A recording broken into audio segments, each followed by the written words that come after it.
शङ्कराचार्यमध्यमाम् शङ्कराचार्यमध्यमाम् अस्मदाचार्यपर्यन्तां वन्दे गुरुपरम्पराम्।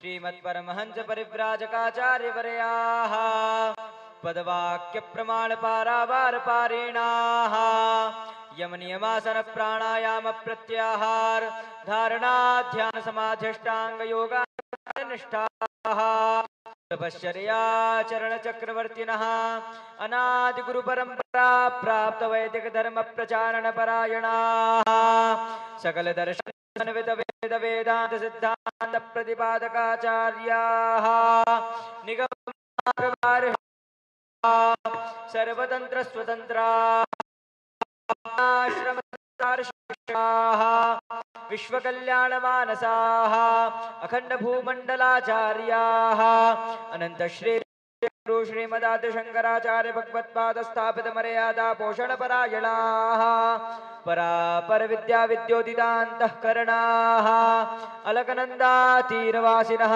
श्रीबद्रीनारायण समाराधन मानसाः श्री ज्योतिरीश्वर सहित पूर्णाम्बोपासकाः उत्तराम्नाय ज्योतिर्मठाधीश्वराः अनंत श्री विभूषित जगद्गुरु शंकराचार्य श्रीमदविमुक्तेश्वरानंद सरस्वती स्वामी वर्याः विजयन्ते तराम धर्म की अधर्म का प्राणियों में विश्व का गौ माता की गौ हत्या पूजपात जगद्गुरु शंकराचार्य भगवान की पूजपात ज्योतिष पीठाधीश्वर जगद्गुरु शंकराचार्य भगवान की श्री सपाद लक्षेश्वर धाम की नमः पार्वती पतये हर हर महादेव।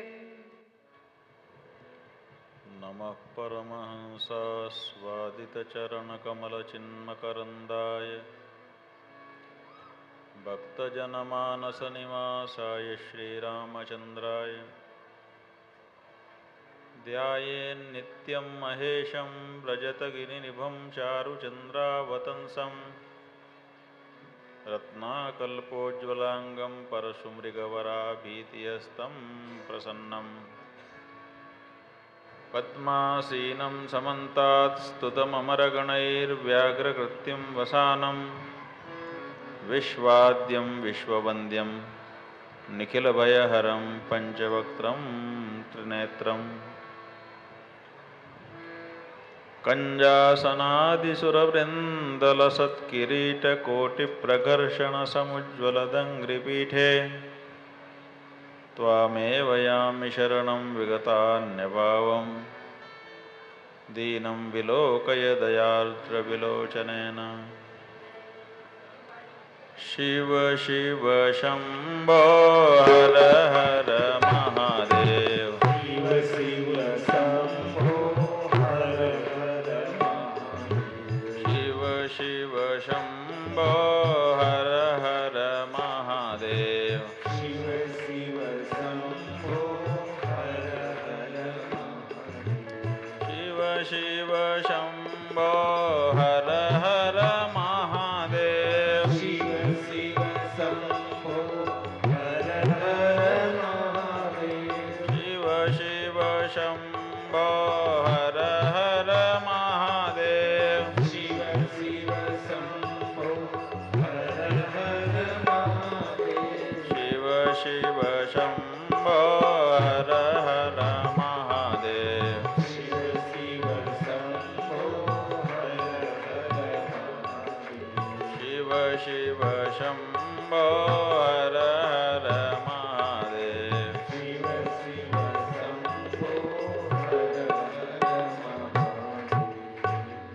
हर हर महादेव।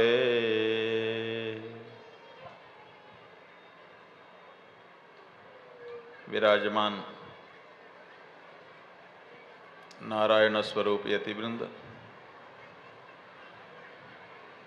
अयोध्या से पधारे श्री महंत दिलीपदास जी महाराज, विद्वज्जन विशिष्टजन, भक्तिमती माताओं, श्रोताओं, भगवान शिव के विविध चरित्रों के श्रवण का ये सुअवसर है और इसी में भगवान के ज्ञानावतार की चर्चा हो रही है। ये जो अवतार है इसकी प्रसिद्धि शंकराचार्य के रूप में। अवतीर्णश्च कालट्याम केदारेन्तर्हत्यश्च यः चतुष्पीठ प्रतिष्ठाता जयतात शंकरो गुरु। कालटी में अवतीर्ण होकर केदार में जाकर जो अंतर्ध्यान हुए, इस बीच में सनातन धर्म का पुनरुद्धार करके आगे भी सनातन धर्म को कोई क्षति पहुंचाने वाला न उत्पन्न हो, इसके लिए भारत की 4 दिशाओं में 4 पीठों की स्थापना करने वाले भगवान शंकर को शंकराचार्य के रूप में नमस्कार है।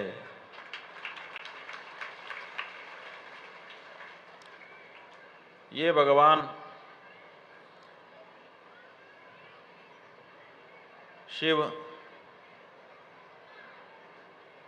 माता आर्यांबा और पिता शिवगुरु से केरल प्रदेश के कालड़ी में अवतीर्ण हुए और छोटी अवस्था में ही अपनी प्रतिभा से सारे प्रदेश को आकर्षित कर लिया। कहते हैं कि भगवान जब 3 वर्ष मात्र के थे तो वहाँ की जो केरल भाषा है उसमें प्रवीणता प्राप्त कर ली थी और उनसे मिलने के लिए केरल का राजा स्वयं आया।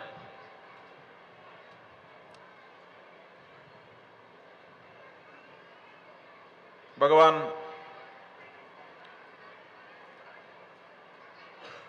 पाठशाला में पढ़ने के लिए गए, थोड़े दिनों में ही सारी विद्या का अध्ययन कर लिया। बाद में 8 वर्ष की उम्र में उपनिषदों का पाठ पढ़ने के लिए उनको संन्यास धारण करना पड़ा, क्योंकि गृहस्थों का अधिकार सीधे उपनिषद में है नहीं। सन्यासी से ही संन्यास लेकर के ही उसे पढ़ा जाना उचित है। तो भगवान शंकराचार्य जी ने संन्यास धारण किया। संन्यास धारण करने के पहले का एक अवसर है, जब वो पाठशाला में पढ़ रहे थे तो जो पढ़ाते थे उनके गुरु लोग, शंकराचार्य जी एक बार में ही सुनते ही उसको धारण कर लेते, इसलिए वो एकश्रुत कहे गए।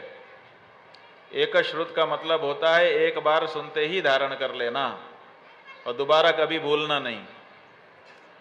ये टेप रिकॉर्डर में होता है। टेप रिकॉर्डर में आप अगर कोई चीज़ रिकॉर्ड करें तो एक बार सुनते ही वो जैसा का तैसा धारण कर लेता है। ऐसी भगवान की याददाश्त थी। तो एक बार सुना, सब याद हो गया, दोबारा पढ़ने सुनने का काम ही नहीं। ये सुनना का मतलब ये नहीं है कि कोई बोल रहा हो और आप उसकी ध्वनि को महसूस करें कि हम सुन रहे हैं। सुनने का मतलब है धारण करना। इसीलिए श्रुतिस्तु वेदो विज्ञेयो, श्रुति वेद है। श्रुति वेद है का मतलब सुनना वेद है। अगर हम किसी को वेद पढ़ के सुना दें और वो हमारे सामने सुन के पूरा सुन ले और सुन करके जब 4 कदम आगे जाए तब उससे लोग पूछें कि भाई पूरा वेद सुन लिया, सुनाओ, तो क्या सुनाएगा? अगर वो सुना पाएगा तब तो समझो कि उसने सुना है, और नहीं सुना पाएगा तो मतलब समझ लो कि सुना ही नहीं है। इसलिए जो कुछ सुनते हो जब तक उसको धारण नहीं करोगे तब तक सुनना सफल नहीं माना जाता है। इसलिए जो सुनो, इसलिए कहते हैं कि कम सुनना चाहिए, ज्यादा नहीं सुनना चाहिए। कम सुनने वाला, कम पढ़ाई पढ़ने वाला जल्दी और ज्यादा विद्वान होता है, और बहुत पढ़ाई पढ़ने वाला बहुत कम विद्वान होता है। ऐसा क्यों? कम पढ़ने वाला ज्यादा बड़ा विद्वान कैसे होगा? कम पढ़ने वाला जो है जितना पढ़ेगा उतना याद कर लेगा, तो जब जरूरत होगी तो बोल सकेगा, और जो ज्यादा पढ़े रहेगा उसको पढ़ने में ही समय बीत जाएगा, धारण कब करेगा। अब जब धारण नहीं करेगा तो जब मौका आएगा खड़ा होकर बोलने का तो क्या बोलेगा, क्योंकि कुछ अपने पल्ले तो है ही नहीं है। इसलिए कम पढ़ो लेकिन जितना पढ़ो उतना धारण कर लो।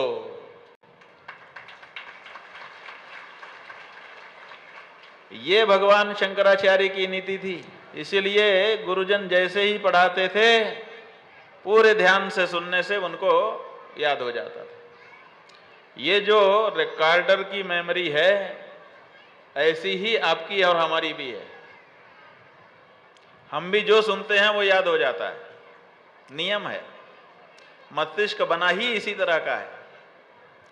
तो फिर क्या कारण है कि जब हम सुनते हैं और बाद में हमसे कोई पूछता है तो हमको याद नहीं हो, हम बता नहीं पाते? बात यह है कि आप ध्यान से सुनते नहीं हो। जिस समय सुनते हो उस समय केवल सुनते नहीं हो, उस समय आंखें कुछ देखती रहती हैं,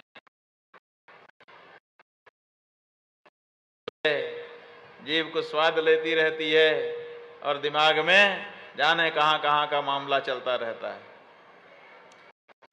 जिस समय में भी हमको क्या क्या नहीं मस्तिष्क में ये कि नहीं, बैठे बैठे अरे चूल्हे पे तो दूध चढ़ा के आ गए थे, अब क्या करें।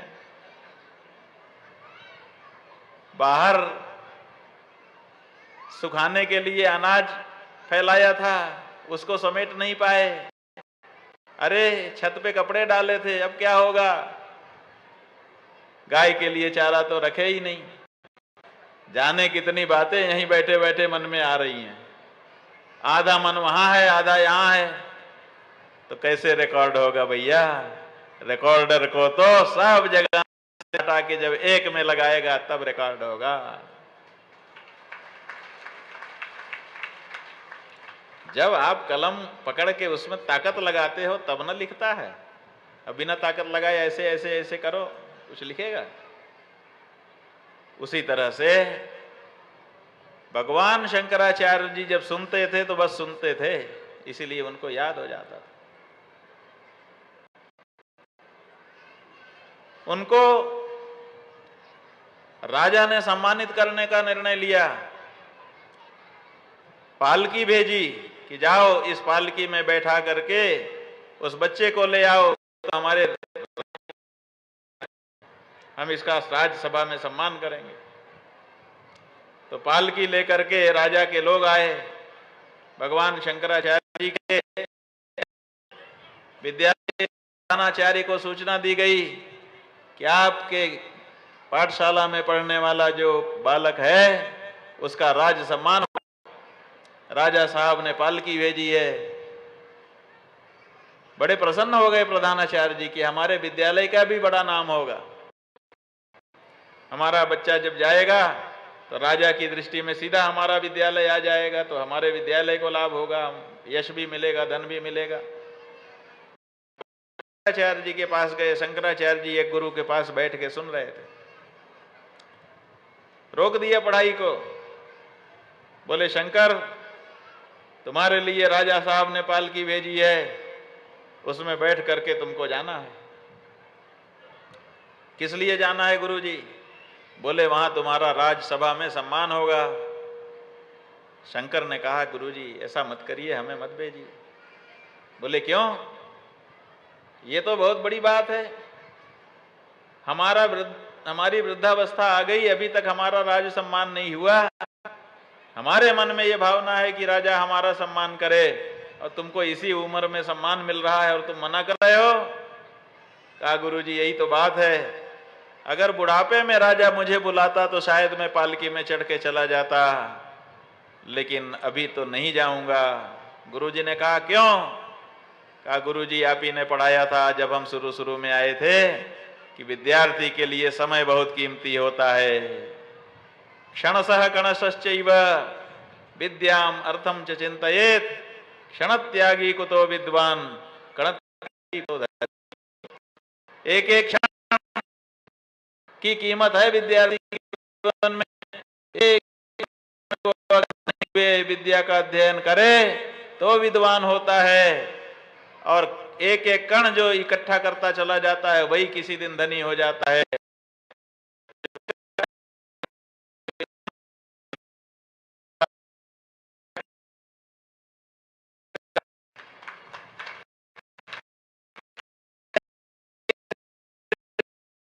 तो था पालकी में बैठेंगे, फिर ये लोग चले,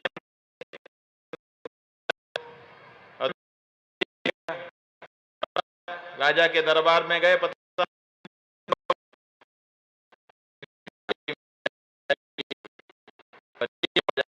ठीक नहीं है, और कोई लड़कों को बुलाएंगे, और लड़कों को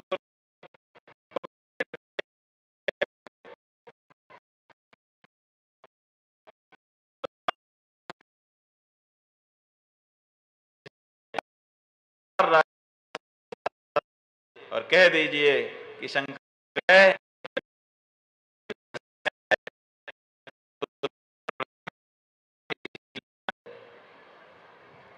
प्रधानाचार्य कुछ बोल नहीं सके।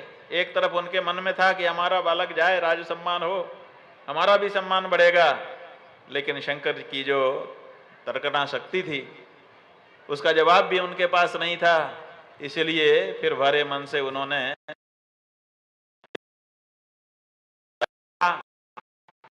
अच्छे से बताइएगा, कहीं वो क्रुद्ध ना हो जाएं, उल्टा ही हमारे पाठशाला पे जाए।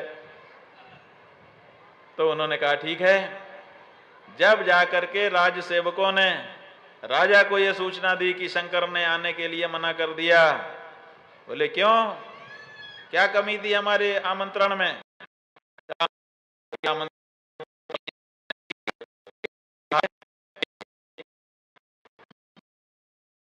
विद्या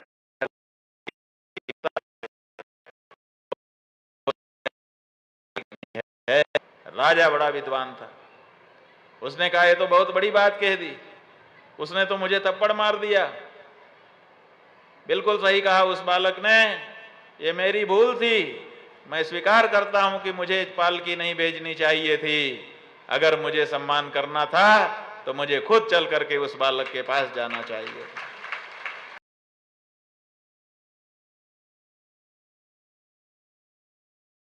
आज का राजा होता तो सही में ग्रांट बंद कर देता विद्यालय की।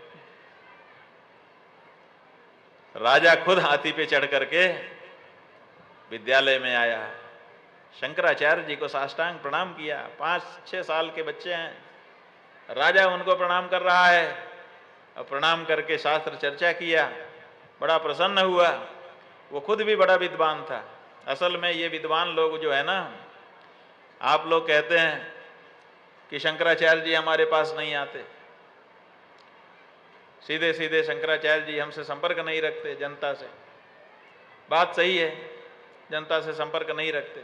क्यों नहीं रखते? कई कारणों में से एक कारण यह भी है कि आपके अनुसार उनके पास नहीं है। उनके पास शास्त्रों के गूढ़ गूढ़ बातें हैं जो विद्वानों के बीच में होती है, विद्वान ही समझ सकता है। अब शंकराचार्य जी की बात अगर वो सचमुच वही बात जो उनको करनी चाहिए वही आपके सामने कर दें तो आप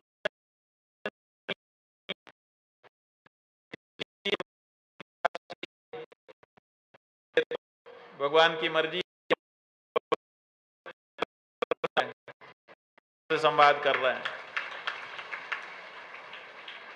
शंकराचार्य जी जो हैं वो बड़े विद्वान, इसीलिए उनसे बातचीत विद्वान लोग, जो असली शास्त्र की चर्चा है वो भाषा में कहें काफी।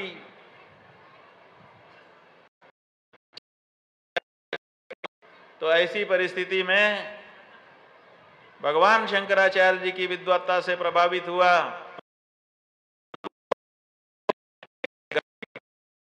सुंदर, बड़े परिश्रम से लिखा था, पूरे जीवन की उसकी कमाई लिखा, तो वो सुनाया शंकराचार्य जी। छोटे बालक को अपना ग्रंथ सुना के बोलते हैं, कोई सुनने के बाद जो सम्मान किया और राज्य चला।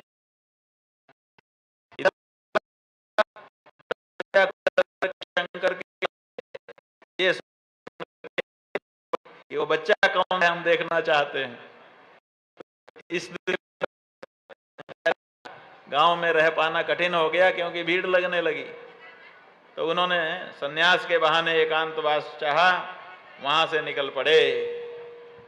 हमने कल सुनाया आपको कि कैसे मगरमच्छ के पकड़ने की लीला हो गई।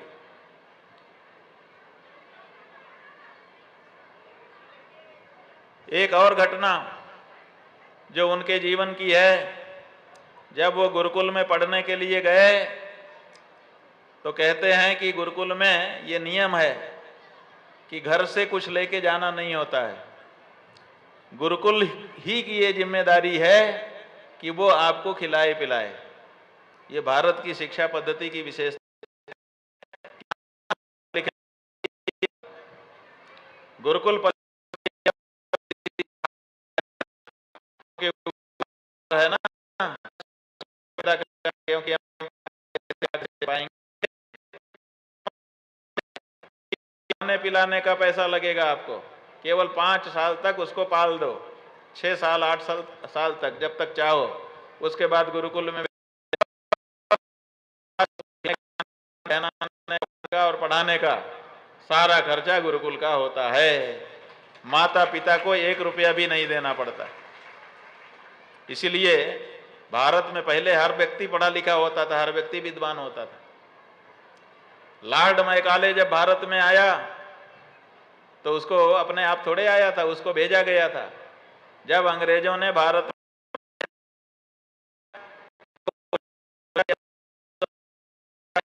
अब ये राज हमारा बना रहे लंबे समय तक, इसके लिए हमको प्रयास करना चाहिए। तो लंबे समय तक बना रहे इसके लिए प्रयास करने के लिए उन्होंने विद्वानों को बुलाया, जिसमें से लॉर्ड मैकाले।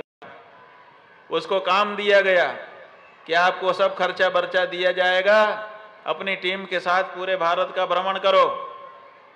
1 साल लगे, 2 साल लगे, 3 साल लगे, अध्ययन करो कि हम यहां पर लंबे समय तक राज कैसे कर सकते हैं। तो लॉर्ड मैकाले ने कहा ठीक है, तो अपनी टीम लेकर के विद्वानों की वो भारत भर में घूमता रहा। उत्तर दक्षिण पूर्व पश्चिम सब जगह गया, सब जगह सर्वे किया और रिपोर्ट की उसने पार्लियामेंट में आज भी जमा है, और अगर आप इंटरनेट पे खोजेंगे तो उस पर भी मिल जाएगी।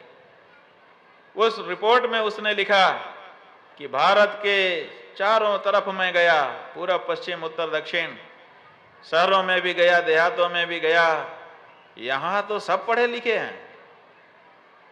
उसको बड़ा आश्चर्य था क्योंकि उसके देश में, इंग्लैंड में, कुछ लोग ही पढ़े, बाकी सब पढ़े लिखे नहीं थे। उसने कहा यहां तो आश्चर्य है, यहां तो हर व्यक्ति पढ़ा लिखा है। साक्षर 97% है, कहीं कहीं 100% है, और 90 से नीचे तो कहीं नहीं है। इतना साक्षर देश है। और फिर लिखा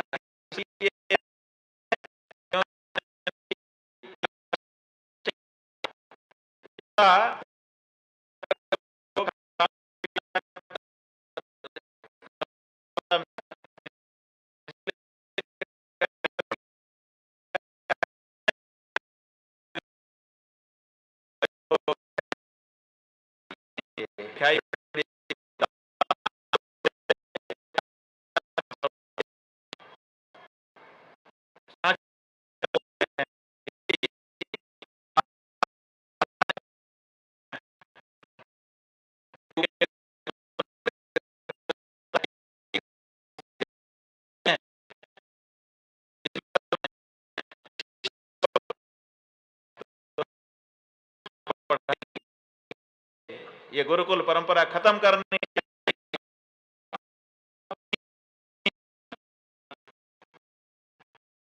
वहां की पढ़ाई का क्या है इसलिए नहीं पढ़ाई जाती बच्चे को। भारत की पढ़ाई में और वहां की पढ़ाई में अंतर क्या है? भारत की पढ़ाई जीवन को समझने के लिए पढ़ाई जाती है कि जो बच्चा हमारे सामने, ये जीवन क्या है, ये जगत क्या है, हम किस लिए आए हैं और कैसे हम सुखी जीवन व्यतीत कर सकते हैं। और वहां की पढ़ाई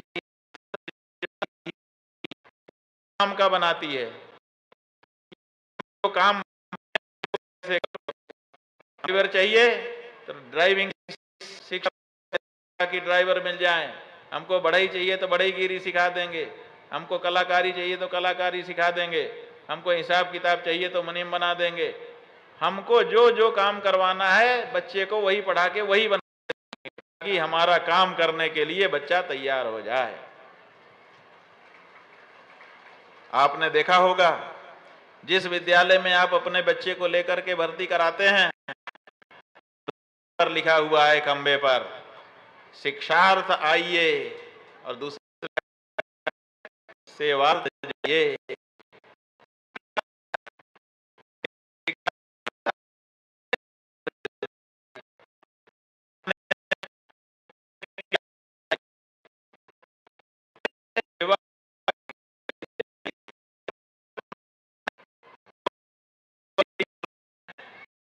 के लिए पढ़ रहे हैं, लेकिन लोग सब पढ़ते हैं लेकिन सब घुस जाते हैं, क्योंकि सबको आजकल सर्विस चाहिए।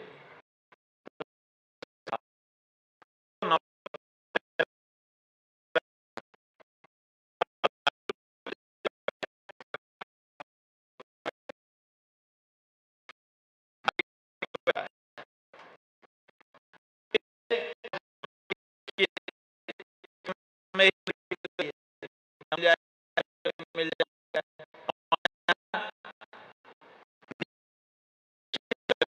ना हो तभी आदमी सेवा कार्य करे, अन्यथा सेवा कार्य तो कभी करे।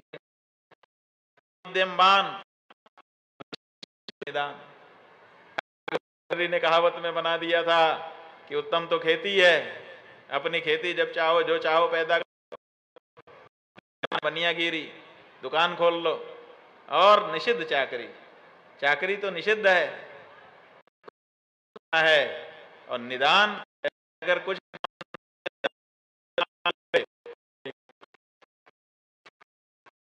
ये नौकरी क्यों, नौकरी इसलिए नहीं,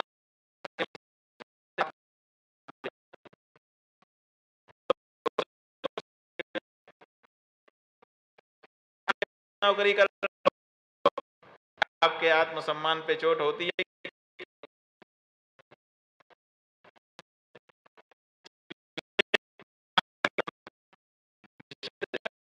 इसको निषिद्ध किया कि हाँ,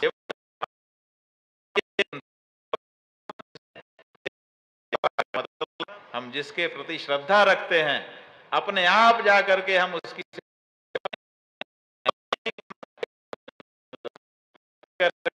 कोई ये से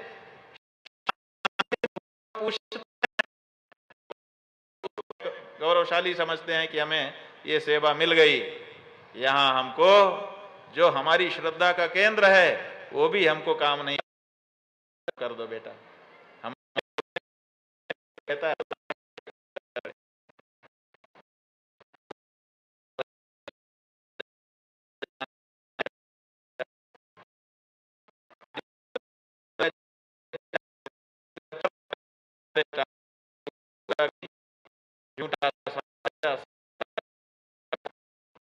ये जो शिक्षा पद्धति बदल गई, इसीलिए तो हमारा गुरुकुल जिसमें शंकराचार्य जी जैसा विद्वान पैदा हुआ, क्या कॉन्वेंट स्कूल से कभी शंकराचार्य जैसा मेधा वाला बच्चा पैदा हो पाया?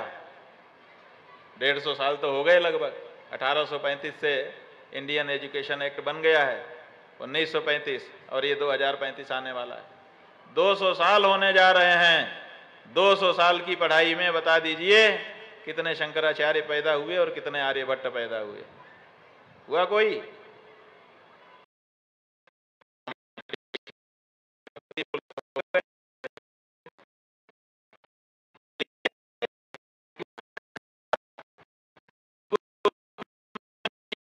पिता को कुछ जमा नहीं करना पड़ेगा, बच्चा पढ़ेगा तो गुरुजी। अच्छा, किसी दिन अगर गुरुजी के पास कम हो जाए तो तब उस समय जो विद्यार्थी होते थे वही भिक्षा मांग के लाते थे और गुरुजी को भी खिलाते थे और खुद भी खाते थे।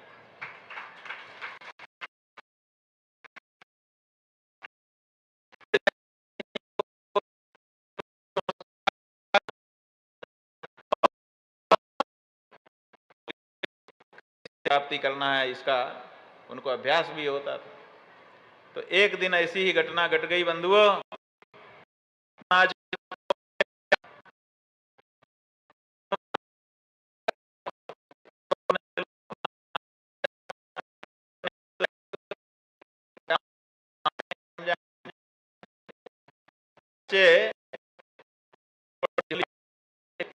भिक्षा मांगने जाएंगे, उनके लिए पहुंच गए। से जा खटखटाना, क्या बोलना। शंकराचार्य जी भी पहुंच गए एक गांव में जो बगल में ही, वहां गए। दूसरे बच्चे दूसरे घरों में चले गए और शंकराचार्य जी और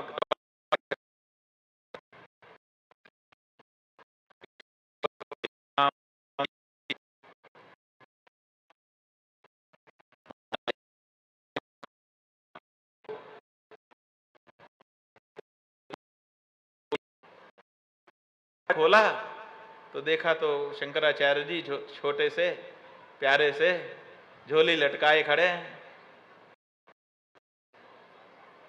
देख कर पहले उसकी आंखें बोलने लगी, टाप टाप टाप करके आंखों से गिरने लगी।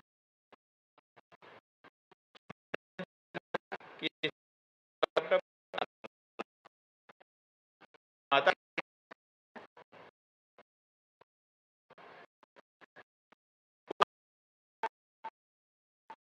कई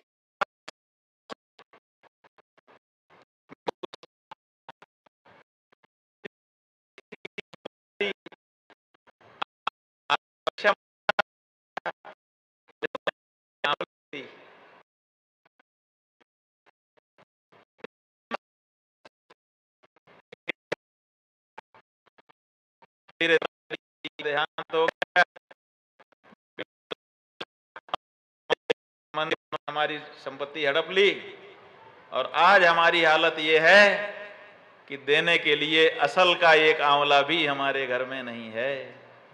सोने का आंवला तो क्या दूं, असल का एक आंवला भी मेरे घर में नहीं है कि मैं तुझे दे सकूं। क्या करूं समझ में नहीं। भगवान शंकराचार्य जी ने, बालक शंकर ने, उस समय तो बालक शंकर के रूप में प्रसिद्धि थी, बालक शंकर का मन भी करुणा से भर आया। उन्होंने कहा, मां बैठ जा, मैं भी तेरी देहरी में बैठता हूं। तो वो भी देहरी में बैठ गई, ये भी देहरी में बैठ गए। बोले आंखें बंद कर, तेरी आंखों से आंसू अच्छा नहीं लगता। और खुद भी आंखें बंद कर ली भगवान शंकराचार्य जी ने और देवी लक्ष्मी की आराधना शुरू कर दी। ऐसी कठिन परिस्थिति मुझे क्यों दिखा रही हो।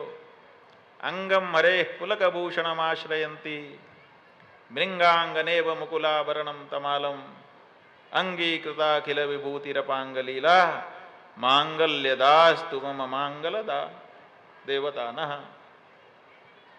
ये मां, जैसे ही भगवान शंकराचार्य जी ने, इसको कनकधारा स्तोत्र बोलते हैं। क्यों? क्योंकि जैसे ही भगवान शंकराचार्य जी ने ये श्लोक पढ़े ऐसे ही आवाज आने लगी, टम टम टप टप टप टप। तो वो माता बोली कि क्या हो रहा है। आंखें खोल करके देखने लगी तो देखती है कि उसके आंगन में वर्षा हो रही है।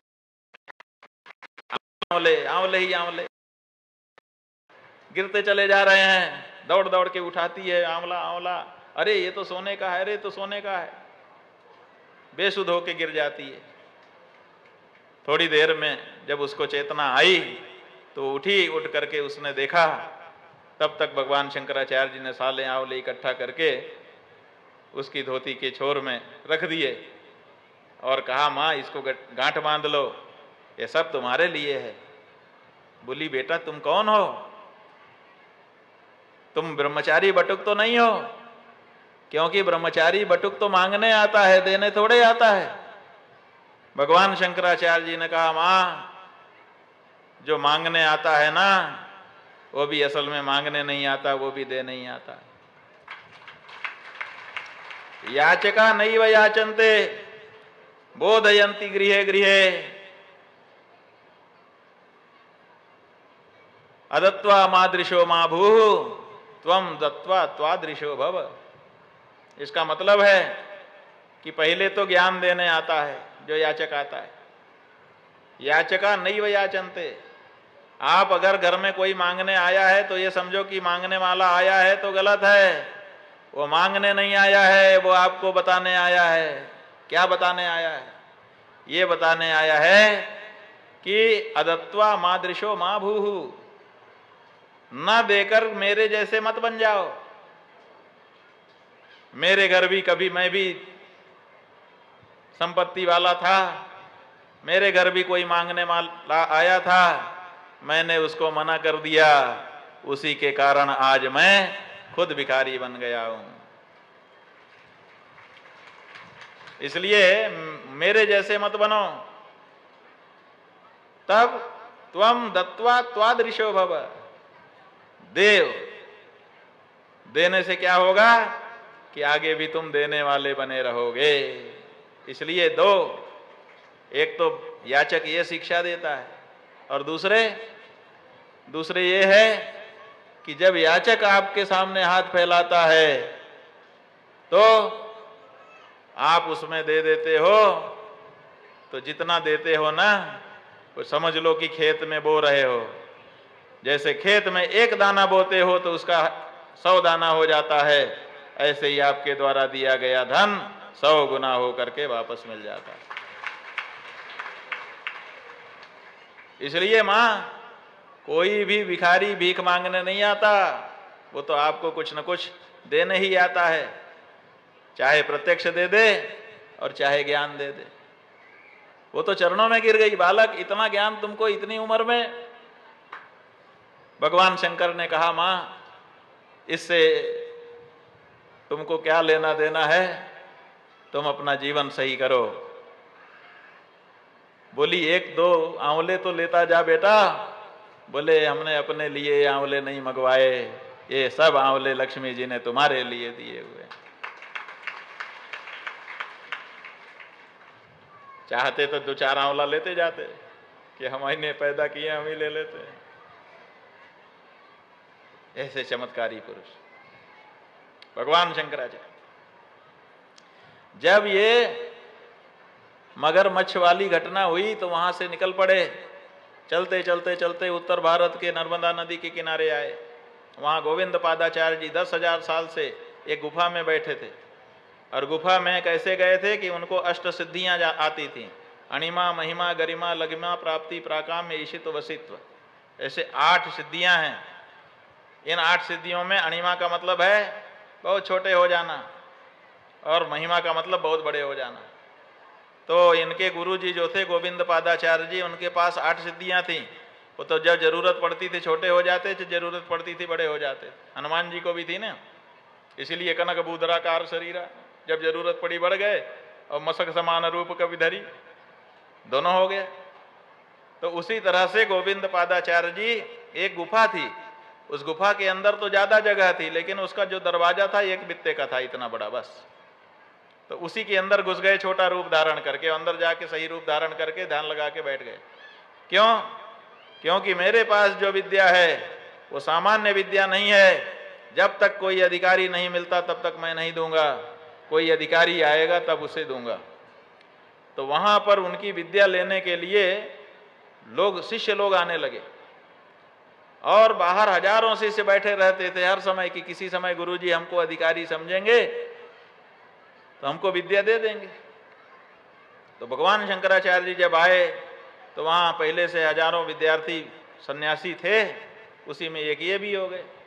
और उसी समय घटना ये घट गई कि नर्मदा नदी में बाढ़ आ गई। बड़ी तेज बाढ़ आई, पानी बढ़ता ही जा रहा था, बढ़ता ही जा रहा था। जितने चेले वहां विद्या लेने के लिए इकट्ठा हुए थे सब हाहाकार कर रहे थे, अब क्या होगा, अब क्या होगा। कुछ कह रहे थे कि हम तो भाग जाएंगे, लेकिन गुरुजी का क्या होगा, उनकी गुफा में पानी घुस गया तो। ये सब चर्चा चल रही थी, कोई कुछ कर नहीं पा रहा था।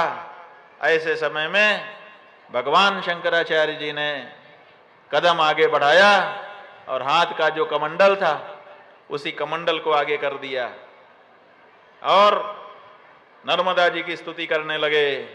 सबिंदु सिंधु शुष्कलत तरंग भंग रंजितम द्विसत्सु पाप जात जात कार्यवारी संयुतम कृतांत दूत कालभूत भीतिहारी वर्मदे त्वदीय पाद पंकजम नमामि देवी नर्मदे। और जैसे ही नर्मदा जी की स्तुति करते हुए उन्होंने कमंडल किया तो जो पानी बढ़ रहा था वो धीरे धीरे ऐसे कमंडल में आने लगा। अब अंदर कमंडल में जाता तो दिख रहा था लेकिन भरता ही नहीं था। सारा बाढ़ का पानी, नर्मदा का जल कमंडल में समा गया। नर्मदा जी नीचे हो गई। अब सारे लड़के जो खड़े थे, छात्र, वो इनकी तरफ देखने लगे कि भैया आप कौन हैं। उन्होंने कहा हम भी आप ही की तरह एक विद्यार्थी हैं, गुरुजी से विद्या सीखने आए हैं। कहा गुरुजी तो उठ ही नहीं रहे हैं। तब तक गुरुजी बित्ता जो द्वार था वहां पे आ गए। कहा कौन है। तो लोगों ने देखा भगवान शंकराचार्य आगे बढ़े। उन्होंने जवाब दिया। बाकी बच्चों ने क्या कहा, कौन है वो, तो उन्होंने अपना नाम बताया, अपना पिता का नाम बताया, अपना गांव बताया कि मैं अमुक देश का अमुक, मैं अमुक देश का अमुक का बेटा अमुक, ऐसे परिचय दे करके प्रणाम करते चले गए। जब शंकराचार्य जी उनके सामने गए तो उन्होंने पूछा तुम कौन हो। तो उन्होंने कहा कि मैं चिदानंद रूप शिवोहम शिवोहम नाहम मनुष्यो न च देव यक्षो। मैं मनुष्य नहीं हूं, मैं देव नहीं हूं, मैं यक्ष नहीं हूं, मैं ये नहीं हूं, मैं ये नहीं हूं, मैं ये नहीं हूं। सब चीज का निषेध करके कहा इन सब का निषेध कर देने के बाद जो बच रहता है वही मैं हूं। गोविंद पादाचार्य जी प्रसन्न हो गए। उन्होंने कहा ये अधिकारी शिष्य आ गया, इसको मैं अपनी विद्या प्रदान करूंगा। गुफा से बाहर निकल आए। आज तक ऐसा जवाब देने वाला मुझे कोई नहीं मिला था। तुम हो हमारी विद्या की अधिकारी, तुमको मैं संन्यास धारण कराऊंगा। और फिर विधि विधान के साथ भगवान शंकर को दंड संन्यास की दीक्षा प्रदान करके शंकर भगवत्पाद स्वामी के रूप में स्थापित कर दिया। 1 वर्ष तक भगवान शंकराचार्य उनके पास रहे और उनके पास रह करके सब विद्याओं का अध्ययन 1 वर्ष में कर लिया। 3 साल में वहां 48 साल की विद्या पढ़ ली थी और यहाँ जो विद्या थी 1 वर्ष में अध्ययन संपन्न कर लिया। गुरुजी मेरे लिए क्या आदेश है। गुरुजी ने कहा तुम काशी चले जाओ।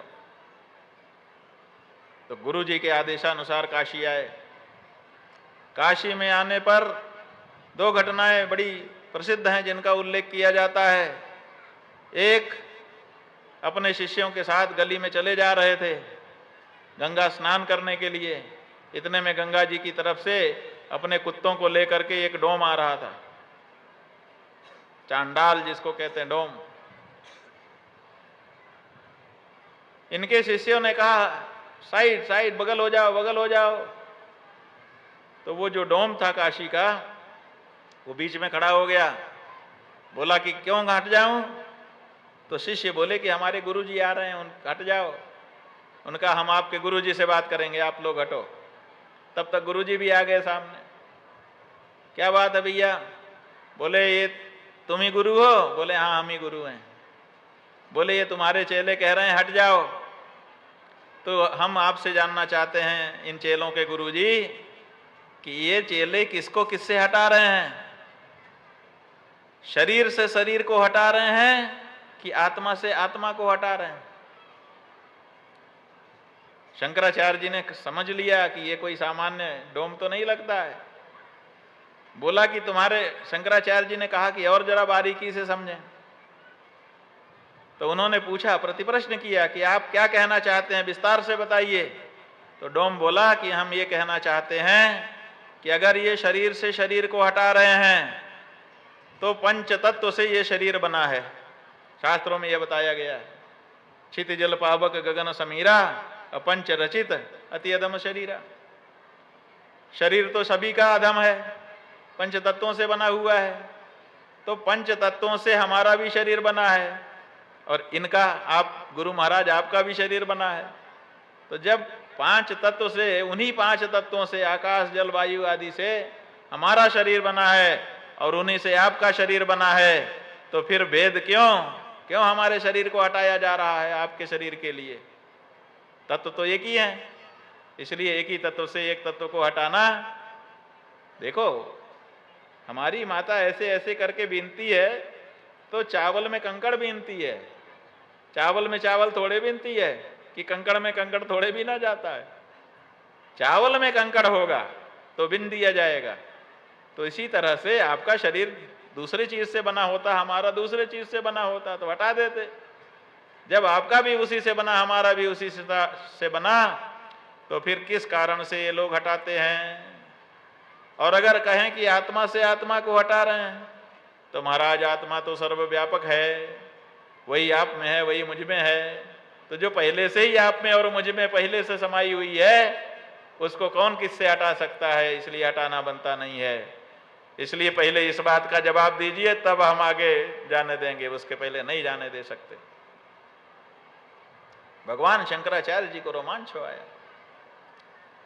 उनके मुंह से मनीषा पंचक नाम के 5 श्लोक निकले, जिसमें यह कहा गया कि जिसको इस प्रकार का ज्ञान है,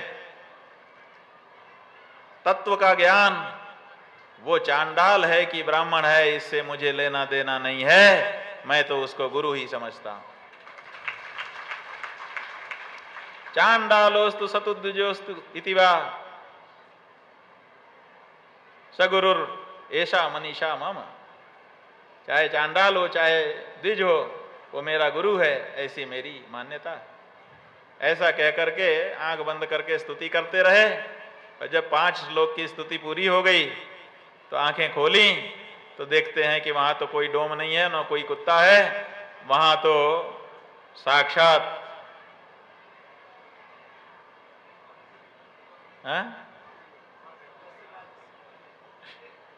साक्षात शिव जी खड़े हैं और वेदों का 4 वेद, 4 जो कुत्ते थे उनकी जगह 4 वेद दिखाई दे रहे हैं।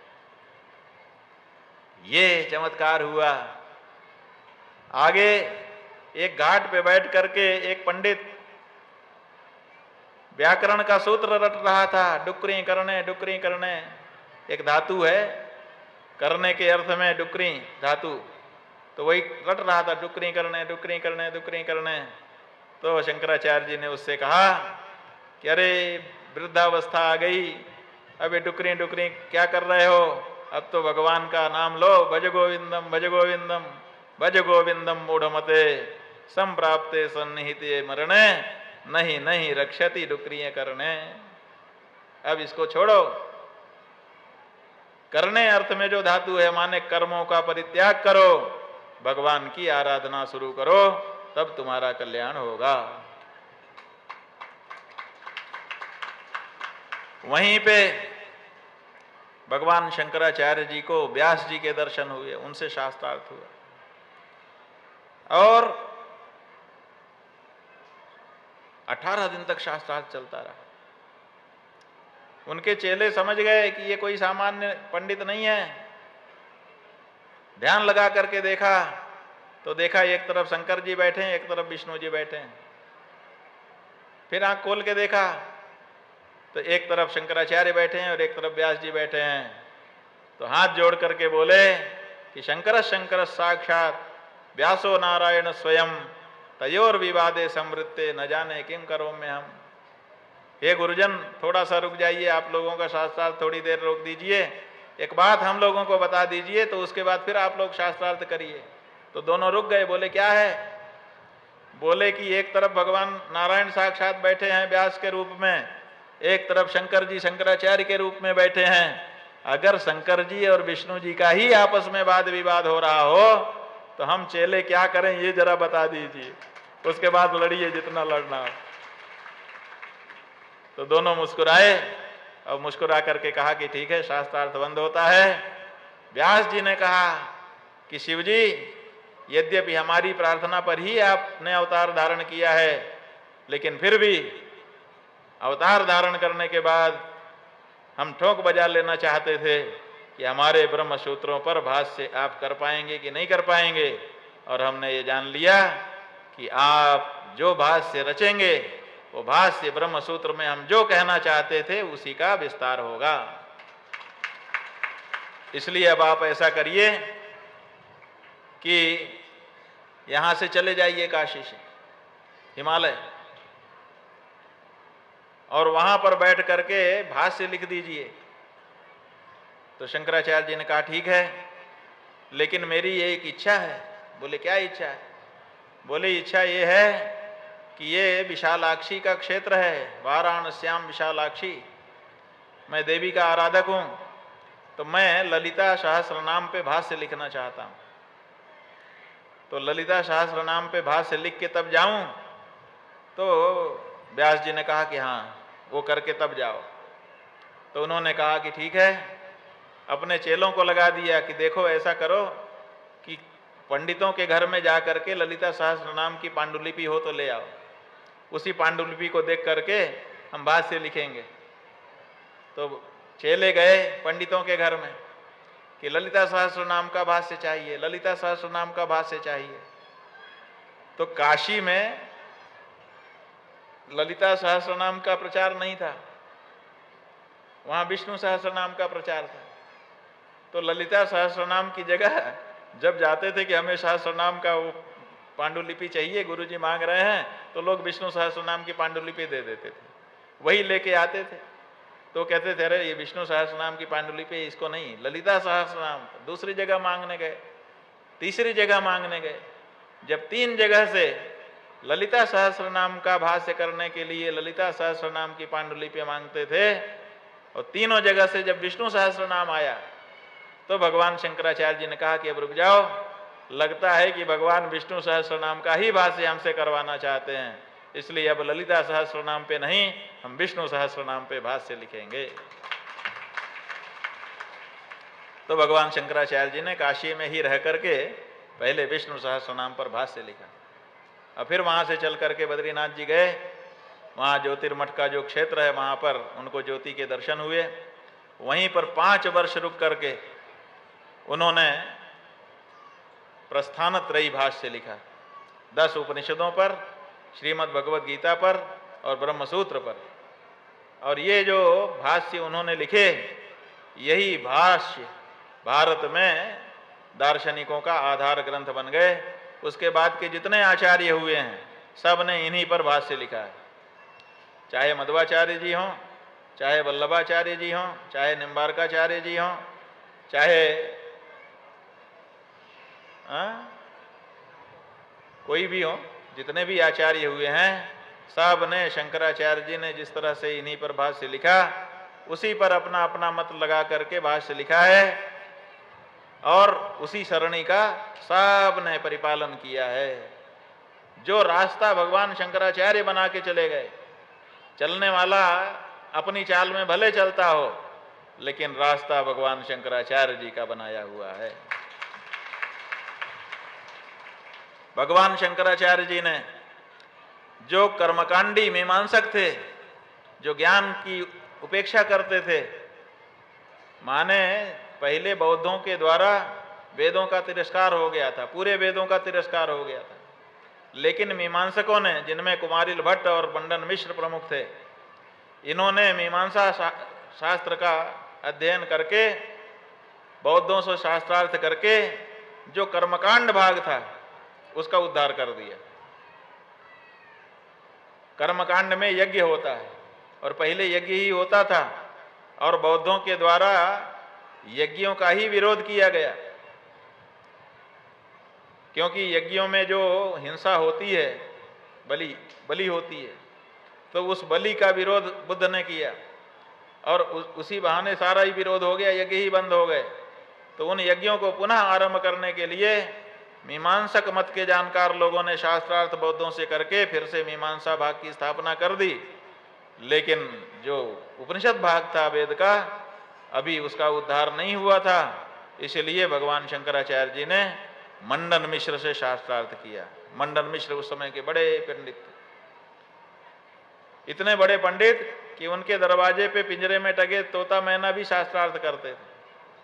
भगवान शंकराचार्य जी जब गए गांव के बाहर और पूछने लगे कि भाई मंडन मिश्र से शास्त्रार्थ करने हम आए हैं, पनिहारी ने पानी भर रही थी कुएं में, बोले कि हमको मंडन मिश्र का घर बता दो। बोले उनका घर बताने के लिए किसी को चलने की जरूरत नहीं है, आप तो चले जाओ महाराज गांव में, और जिसके घर के बाहर तोता मैनी स्वतः प्रमाणम परतः प्रमाणम, वेद प्रमाण है, स्वतः प्रमाण है कि परतः प्रमाण है, इस पे शास्त्रार्थ कर रहे हो, समझ लेना कि वही घर उनका है। स्वतः प्रमाणम परतः प्रमाणम की रांगना यत्र गिरो गिरंती जानी हितन मंडित पंडित कहा, उसी को आप जान लेना।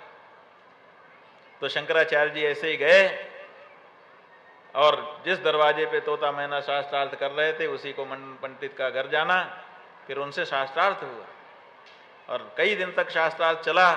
इस शास्त्रार्थ की विशेषता ये थी कि मंडन मिश्र की जो पत्नी थी उसका नाम था उभय भारती। शंकराचार्य जी ने मध्यस्थ उसी को बना दिया था कि ये मध्यस्थ होगी। कितना बड़ा खतरा ले लिया था शंकराचार्य जी ने। किसी से हमारे शास्त्रार्थ हो रहा हो और उसी की पत्नी को हम बना दें मध्यस्थ, वो तो अपने पति के पक्ष में फैसला दे देगी, नहीं दे देगी। और खास करके तब दे देगी जब शर्त पे शास्त्रार्थ हो रहा हो। और आप जानते हैं शर्त क्या रखी गई थी? शर्त ये रखी गई थी कि अगर शंकराचार्य जी हार जाएंगे तो गेरुआ कपड़ा छोड़ करके सादा कपड़ा पहन करके गृहस्थ अपना लेंगे, और अगर मंडन मिश्र हार जाएंगे तो सादा कपड़ा छोड़ करके गेरुआ कपड़ा पहन करके सन्यासी हो जाएंगे। ये शर्त रखी गई थी। ऐसी शर्त पर कोई भी पत्नी अपने पति के पक्ष में निर्णय दे देगी। लेकिन शंकराचार्य जी ने माताओं पर, महिलाओं पर, स्त्रियों पर कितना बड़ा भरोसा किया, शायद ही कोई कर सकता है। आजकल कुछ लोग भगवान शंकराचार्य जी की एक बात में निंदा करते हैं। एक उनका प्रश्नोत्तरी नाम का ग्रंथ है जिसमें छोटे छोटे प्रश्नों के बड़े उत्तर दिए हैं उन्होंने। उसमें एक प्रश्न है, द्वारम किमेकम नरकस्य, नरक के कई द्वार हैं, ये करो तो भी नरक मिलेगा, ये करो तो भी नरक मिलेगा, ये करो तो भी नहीं मिलेगा, ये करो तो भी नहीं मिलेगा। तो नरक के अनेक द्वार हैं, लेकिन एक द्वार कोई बताइए जो सबसे बड़ा द्वार हो। द्वारम किमेकम नरकस्य, नरक का एक द्वार कौन सा है जो सबसे बड़ा द्वार हो? ये प्रश्न उनसे पूछा गया। इस प्रश्न के जवाब में शंकराचार्य जी ने कह दिया, नारी। द्वारम किमेकम नरकस्य नारी। अब इसी को लेकर के बहुत से लोग, अरे शंकराचार्य जी तो स्त्री को नरक का द्वार कहते हैं, ये तो नरक का द्वार कहते हैं, ये तो स्त्री के विरोधी हैं, ये प्रचार करते हैं। लेकिन आपको हम बताना चाहेंगे कि शंकराचार्य जी ने जो कहा है उसको ये लोग नहीं समझ सकते। ये जो लोग हैं पाश्चात्य संस्कृति को पढ़ के, उन्हीं की किताबों को पढ़ के उन्हीं को समझने वाले, ये भारत की संस्कृति को समझ नहीं सकते कि भारत का सन्यासी किस तरह से देखता है और किस तरह से बोलता है। ये जो पाश्चात्य दृष्टि है, ये सबको स्त्री को देख करके केवल भोग्या मानता है। स्त्री जात माने भोगने की चीज। जो लोग ये सोचते हैं वही स्त्री को भोग की सामग्री समझते हैं। भारत में ऐसा नहीं है। भारत में नारी है ही नहीं, कोई स्त्री नहीं है। अगर कोई कहे कि जाओ स्त्री खोज के लाओ तो हम लोग किसको ले आएंगे? भारत का आदमी तो ला ही नहीं पाएगा। सच बात यह है। क्यों नहीं ला पाएगा?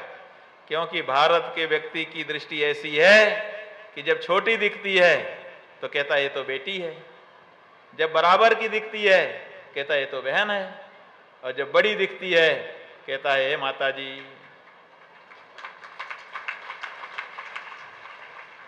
यहां यही दृष्टि है कि नहीं है?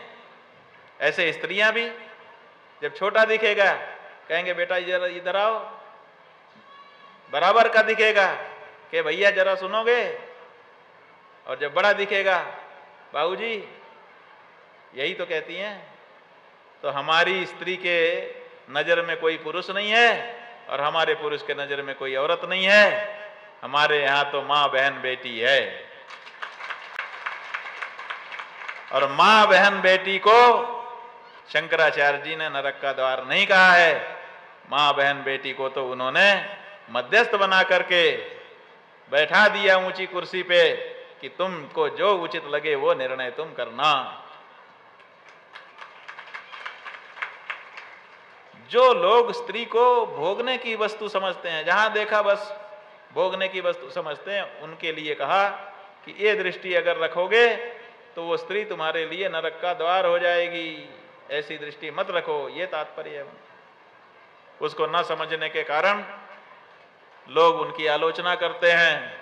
लेकिन भगवान शंकराचार्य जी के जीवन में एक ऐसा एक क्षण था जब मंडन मिश्र की पत्नी को ही उन्होंने मध्यस्थ बना दिया, और मंडन मिश्र की पत्नी ने सोचा कि मेरे को भी पक्षपात का दोष लग जाएगा, अगर मैं शंकराचार्य जी के पक्ष में निर्णय दे दूंगी तो लोग कुछ भी कहेंगे कि लगता है पटती नहीं थी, ये निकालना ही चाहती थी अपने पति को, और अगर अपने पति के पक्ष में दे दूंगी तो लोग ये कह सकते हैं कि अपने पति के पक्ष में निर्णय दे दिया, पक्षपात कर दिया। तो इसलिए मध्यस्थ बनने की बात तो उसने स्वीकार की, लेकिन उसने क्या तरीका निकाला?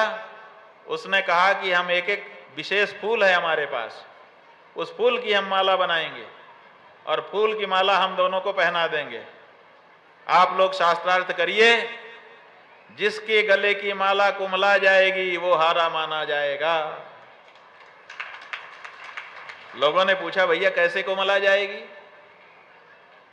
तो बोली कि ऐसे कुमला जाएगी कि व्यक्ति एकदम से नहीं हारता है, धीरे धीरे हारता है, तर्क करते करते करते करते हारेगा। तो जो हारने लगता है उसको गुस्सा आने लगता है, और जिसको गुस्सा आने लगता है उसकी सांस गर्म हो जाती है।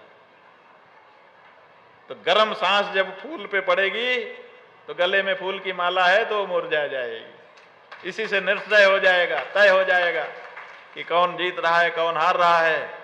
और बंधुओं, कई दिन तक जब शास्त्रार्थ चला तो शास्त्रार्थ चलते चलते एक समय ऐसा आ गया कि मंडन मिश्र के गले की माला मुरझाने लगी। क्यों? क्योंकि उनको गुस्सा होने लगा। हारने वाले को गुस्सा होता है, क्रोध हुआ, माला मुरझाने लगी। तो लोगों ने ध्यान दिलाया, वह भारती आई, उसने देखा हाँ इनकी माला, इनकी माला। कहा कि बिल्कुल सही है, आपके गले की माला मुरझा गई, इसलिए मैं आपको पराजित घोषित करती हूं। कितना बुद्धिमत्तापूर्ण निर्णय था कि कोई कल को आक्षेप भी ना कर सके हमारे ऊपर। ऐसा सुंदर निर्णय उसने दिया, और मंडन मिश्र को पत्नी घर सब छोड़ करके संन्यास धारण करना पड़ा। भगवान शंकराचार्य जी के जो चेले थे ना, वो भी कोई कम नहीं थे, एक से एक थे, चमत्कारी चेले थे। तोटकाचार्य जी के बारे में आता है कि वो बने बुद्धू थे, दिखाते नहीं थे कि हम विद्वान हैं। एक दिन गुरुजी पढ़ाने लगे शिष्यों को, तो तोटकाचार्य जी उनकी सेवा करने के लिए कपड़ा धोने के लिए गए थे, थोड़ा देर हो रही थी। शिष्यों ने कहा गुरुजी पढ़ाना शुरू करिए। बोले तोटक को आ जाने दो। तो जो पाठ करने वाले बच्चे थे वो समझते थे ये तो मूर्ख है, तो आपस में एक दूसरे को देख के मुस्कुराने लगे कि देखो अब मूर्ख के लिए प्रतीक्षा विद्वानों को करनी पड़ रही है। भगवान शंकराचार्य जी समझ गए कि हमारे शिष्यों में अहंकार आ रहा है, तो उन्होंने वहीं से प्रेरणा की और जब तोटकाचार्य आए तो संस्कृत का श्लोक बोलते हुए आए, विदिता न मया विशदैक कला न च किंचन कांचनमस्ति गुरो द्रुतमेव विधेहि कृपाम सहजाम भव शंकर देशिक में शरणम। सब लोग आश्चर्यचकित हो गए कि अरे ये तो छंद बोल रहा है।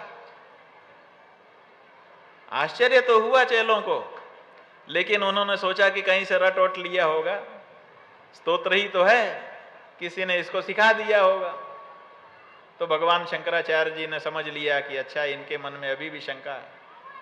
कहा, तोटक अभी तक हमने जो कुछ पढ़ाया है तुमको उसका सार बताओ। कहा, जी गुरुजी अभी बताता हूं। तो तोटक छंद में ही श्रुति सार समुद्धार, वेदों का जो सार है वो उन्होंने वर्णन कर दिया। तोटकाचार्य जी का ग्रंथ आज भी उपलब्ध है, श्रुति सार समुद्धरणम। उसमें तोटक छंद में ही वेदों का सारा सार उन्होंने निरूपित कर दिया। सारे चेले हतप्रभ रह गए कि जिसको हम मूर्ख समझते थे वो तो इतना बड़ा विद्वान निकला। उनको ज्योतिष पीठ का प्रथम शंकराचार्य भगवान ने बनाया। इसी तरह से उनके दूसरे शिष्य थे, उनका नाम था पद्मपादाचार्य। जो पद्मपादाचार्य जी थे वो भी चमत्कारी थे। एक कापालिक था, वो शास्त्रार्थ में शंकराचार्य जी से हार गया, तो उसने सोचा कि अब क्या करें। तो सोचा कि अगर इनका गला काट लिया जाए तो काम बन जाए, खत्म, मामला ही खत्म।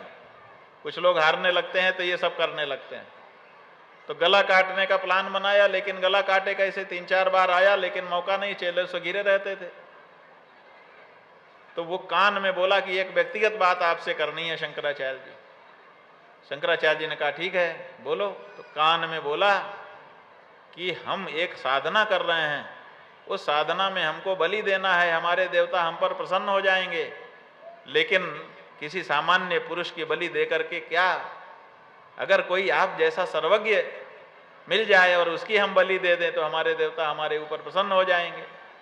तो महाराज आपने तो शिक्षा में बताया ही है कि देह का कोई मतलब नहीं है, आत्मा का मतलब है। तो महाराज ये देह का जब आपके लिए मतलब ही नहीं है तो अपना सिर काटने की अनुमति हमको दे दीजिए। देखिए फंसा दिया। शंकराचार्य जी ने कहा कि चिंता मत करो, अभी अगर काटना चाहो तो काट लो, लेकिन ये चेले हैं फिर तुमको छोड़ेंगे नहीं। ऐसा करो, हम तुमको युक्ति बताते हैं, सवेरे एकांत में आना, सब लोग नहाने धोने चले जाते हैं, उस समय हम अकेले रहते हैं, उसी समय हमारा गला काट लेना। माने शंकराचार्य जी कह रहे हैं ना कि जगन मिथ्या, उसको जी करके दिखा दे रहे हैं कि शरीर के प्रति हमारा कोई मोह नहीं है, जब चाहो काट लो गला। तो उसको युक्ति बता दिया कि सवेरे जब सब लोग नहाने जाएंगे, दूर नदी में जाते हैं, उसी समय हम अकेले रहते हैं, ध्यान में बैठते हैं, हमको ध्यान में बैठा के लोग चले जाते हैं, उसी समय आके गला काट लेना। कहा ठीक है। अब दूसरा दिन हो गया, सारे चेले चले गए नदी में नहाने के लिए, और प्रायः नहाने का जो घाट था वो नदी के उस पार था, तो उस पार चले गए और वहां पे नाव लगा दी और चेले नहाने लगे। और इधर कापालिक हाथ में तलवार लेकर के धार डाल करके आया कि अब चल करके गला काटता हूं। और जैसे वो तलवार लेके चल रहा था, भगवान शंकराचार्य ध्यान में बैठ गए थे कि अब काट ले क्या दिक्कत है, आत्मा तो कटती नहीं है, शरीर ही कटेगा। लेकिन उसी समय पद्मपादाचार्य जी उस तरफ नहा रहे थे, उनके ध्यान में आया कि गुरु जी के सामने कोई धार लगा कर हथियार लेके जा रहा है।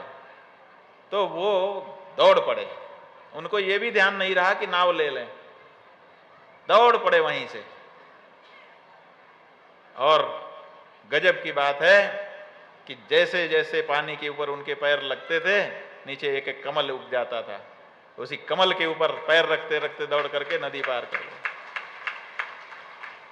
और आए और आ करके उन्होंने देखा कापालिक बस उठा ही रहा था तलवार, घाव पड़ने ही वाला था, एक क्षण का विलंब होता तो बहुत बड़ा विलंब हो जाता। तुरंत उसका हाथ पकड़ा, पकड़ करके तलवार छीनी और उल्टे चला करके उसी का सिर उतार दिया, खत्म। इस तरह से गुरु की रक्षा हुई। गुरु जी ने कहा, अरे पद्मपाद तुम कैसे इतनी जल्दी आ गए? उन्होंने कहा, मैं तो दौड़ के आ गया। बोले, कैसे दौड़े? नदी थी, पानी। तब तक पीछे से दौड़ के चेले भी, दूसरे भी शिष्य आ रहे थे। उन्होंने कहा, महाराज हमने बड़ा चमत्कार देखा। पद्मपादाचार्य अचानक दौड़ा, हम लोगों ने समझा ही नहीं कि क्या हुआ। लेकिन गजब की बात है कि जहां जहां इसके पानी पैर पड़ते थे वहां एक एक कमल उगते चले जाते थे। तो शंकराचार्य जी ने कहा, अरे तुम तो पद्मपाद हो गए। तो वो पद्मपादाचार्य प्रसिद्ध हुए। उनके एक और शिष्य थे जिनका नाम हस्ता मलकाचार्य था। जब दक्षिण भारत में शंकराचार्य जी यात्रा कर रहे थे तो एक पति पत्नी आए अपने जवान 16 साल के बच्चे को लेकर। उनका 16 साल का बच्चा गूंगा था, बोलता नहीं था और कुछ ध्यान भी नहीं करता था, न पढ़ता था न लिखता था, कुछ नहीं। और दिन भर पड़ा रहता था, खाने के समय में खा लेता था, स्वस्थ था एकदम, कोई समस्या नहीं थी। चेहरा चमकता था, शरीर अच्छा था, लेकिन किसी काम का नहीं था। तो उसको लेके आए कि चलें, शंकराचार्य जी आए हैं, उनसे आशीर्वाद मिल जाएगा तो हो सकता है गूंगापन खत्म हो जाए। बोले, महाराज हमारा बेटा गूंगा है, इसको आशीर्वाद दीजिए। बोलने लगे। शंकराचार्य जी ने कहा, इधर आओ बेटा। एक टपली उसके माथे पे मारी। बोले, बोलो कौन हो तुम? तो वो तो संस्कृत के श्लोक बोलने लगा, वेदांत का सिद्धांत बोलने लगा। शंकराचार्य जी ने कहा, ये तो बोल रहा है, माता पिता को तो काटो तो खून नहीं। चोटी खड़ी हो गई कि आज तक बोलता नहीं था, कभी पढ़ा नहीं लिखा नहीं, इतने ज्ञान की बात कैसे बोल रहा है? बोले, महाराज हम तो बड़े आश्चर्य में हैं, बहुत कृपा हुई कि बोलने लगा। शंकराचार्य जी ने कहा, भाई बोलने तो लगा, लेकिन तुम्हारे मन की बात नहीं बोल रहा है, ये हमारे मन की बात बोल रहा है। इसलिए अगर इसको घर ले जाओगे तो ये तुम्हारे काम का नहीं निकलेगा, असल में ये हमारे काम की चीज है। तो उन लोगों ने शंकराचार्य जी को समर्पित कर दिया। तो उनके जो सिद्धांत है, जैसे हाथ में आंवला रखा कैसे साफ साफ दिखता है, इतना स्पष्ट वेदांत सिद्धांत को जानने के कारण हस्ता मलकाचार्य उनका नाम किया गया। तो जो मंडन मिश्र थे उन्होंने संन्यास धारण किया, उनका नाम सुरेश्वराचार्य हुआ। उनको द्वारकापीठ पर शंकराचार्य बनाया। जो तोटकाचार्य जी थी उनको ज्योतिषपीठ पर शंकराचार्य बनाया। जो पद्मपादाचार्य जी थे उनको पीठ पर शंकराचार्य बनाया। और जो हस्ता मलकाचार्य जी थे उनको श्रृंगेरी में शंकराचार्य बनाया। लेकिन वो हरदम ध्यान में ही रहते थे, तो इसीलिए सुरेश्वराचार्य जी ने श्रृंगेरी को भी संभाला। इसीलिए श्रृंगेरी में सुरेश्वराचार्य जी को भी प्रथम आचार्य मानने की परंपरा है। हम लोग भी उसका खंडन नहीं करते हैं। इस तरह से भगवान आदि शंकराचार्य जी के 4 शिष्य, वो भी चमत्कारी थे। स्वयं भगवान शंकराचार्य चमत्कारी थे। लंबे समय तक उन्होंने भारत भूमि में भ्रमण करके सब मतवादों को परास्त किया, सत्य सनातन धर्म की स्थापना की। जो झाड़ झंखाड़ उग गया था, जैसे काट करके बगीचा फिर से साफ कर दिया जाए, झाड़ी जला करके खत्म कर दी जाए, ऐसे ही उन्होंने कर दिया। सब कुछ साफ साफ दिखाई देने लगा। फिर उन्होंने परलोक गमन का विचार किया। लोगों ने प्रार्थना की तो 4 पीठ बना के 4 आचार्य बना दिए कि आगे भी ये सनातन धर्म की अपने अपने समय में रक्षा करते रहेंगे, सिद्धांत की रक्षा करते रहेंगे। और फिर स्वयं केदारनाथ में जा करके अपना निज स्वरूप, भगवान शिव का स्वरूप धारण कर लिया और नंदी पे बैठ करके कैलाश चले गए।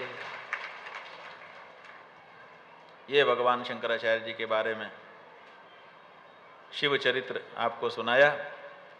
कल दुर्वासा और दत्तात्रेय, इन रूपों में भी भगवान ने उपदेश किए हैं, उन रूपों की चर्चा होगी। शिव शिव शंभो हर हर महादेव। शिव शंभो हर हर महादेव। शिव शिव शंभो हर हर महादेव। शिव शिव शंभो हर हर महादेव। शिव शिव शंभो हर हर महादेव। शिव शिव शंभो हर हर महादेव। शिव शिव शंभो हर हर महादेव। शिव शिव शंभो हर हर महादेव। शिव शिव शंभो हर हर महादेव शिव शिव शंभो हर हर महादेव हर हर महादेव